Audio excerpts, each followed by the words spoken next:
Yeah, so basically what's going on is this course is it's a bigger, longer course. Two guys on the bike and a scooter. When we run normally, we don't run a course this long except for nationals. So your brain is like, you gotta exercise the brain to memorize all the different attributes of the track. A little fuzzy on it. And also It's going into I know it's a slalom, so it's gonna be get left, get right, and then get back left, and then you're going right up into the main part.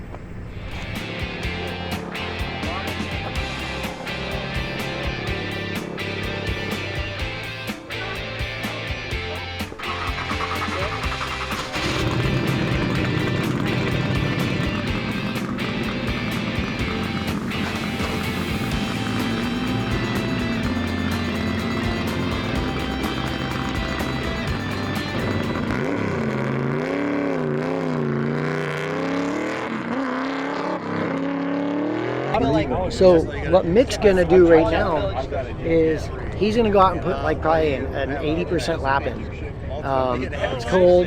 He has to be aggressive enough to feel the car to tell me if the car is good or bad because we made some changes, but not so hard that we break the car the first lap, right? What you can do is when the driver comes in to give you feedback, sometimes your brain is going really fast. It's hard to think about everything. So what you end up doing is you just ask the driver, was it good or was it bad? Was it better? And then it takes some time for it all to digest and add maybe 2 swipes of high again. Because what you're doing is you're bringing up really sharp. Yeah, correct. And then you're plateauing too early. So it gives you a sharp sense, and it goes, Yeah. falls over. So what you need to do is you need to bend this and progress it. Yeah. Give me a little curve to it. Not Make so. it be more linear. Yeah, versus Okay, got it. Good. So Dwayne's got a live axle car, and it's a solid axle. And what ends up happening is his car is gaining a lot of grip, and it's bouncing on the surface. So a lot of times we think that's compression, but it's actually rebound. And the way the circuit is, he's feeling like a sharp sensitivity.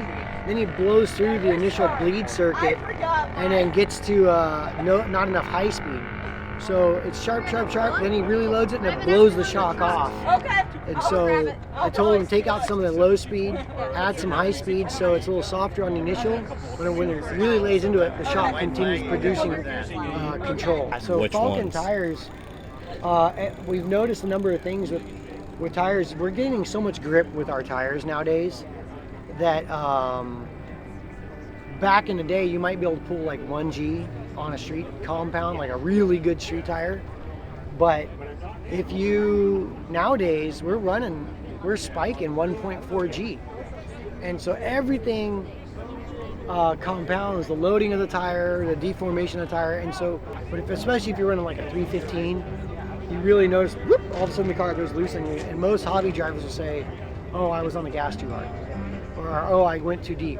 When actually the tire gave up on the person. So when in doubt, we always try to run, we started in like the low 30s, and if I'm trying to figure something out, I always go up, because that's a sure bet that the tire's staying square. And then I'll use shock to kind of get the feel out of the car versus tire pressure.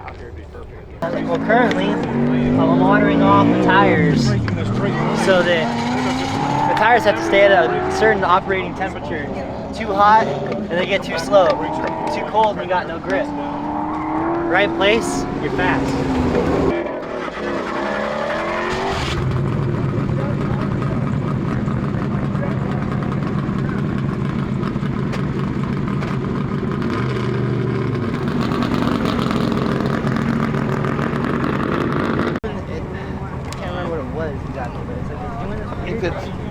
Where you get on the brakes and the whole thing wants to turn right. Like if you're trying to go left and you're sitting on the brakes, it goes, and all of a sudden you're trying to go right. ABS right. isn't helping? Good. No, it's like it's trying to loop out from behind you, but what if we went softer front bar because we put the stiffer bar in and you're not liking that, right?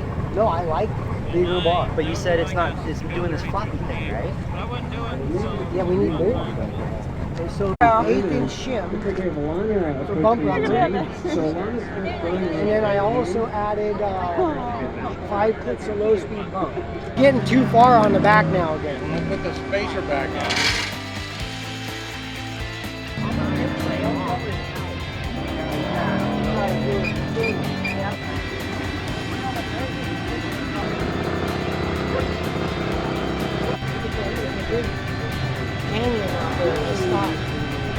We have so much compression coming out of the motor. When we blow the exhaust, we have side pipes. If you want to show the side pipes there. There's so much, exhaust coming out that we're blowing over cones. So we ended up pointing the exhaust up in the air, so it shoots up in the air, but we're still blowing over cones. So that's a problem we got to figure out. Either, we try and shift to fourth to calm it down, or just stay farther off the cone. So, There he comes.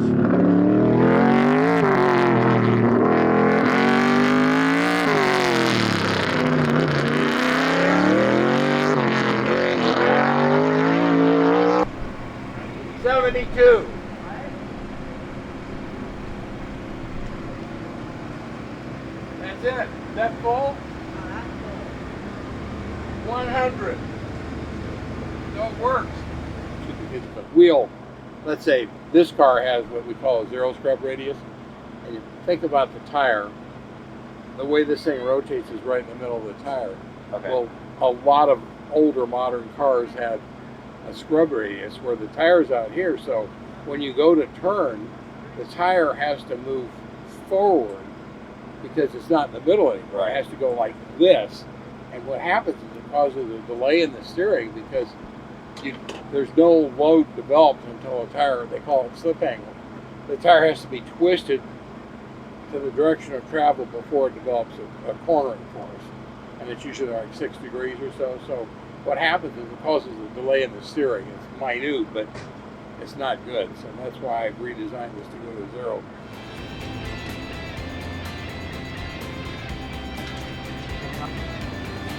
it's actually high-speed course, they say like 3 3/8 or so might be okay. okay.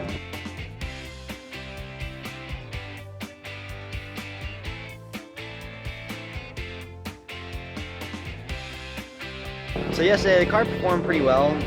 We had some situations we could charge the turn really well and we could exit a turn. But rolling the center of the turn was our challenge.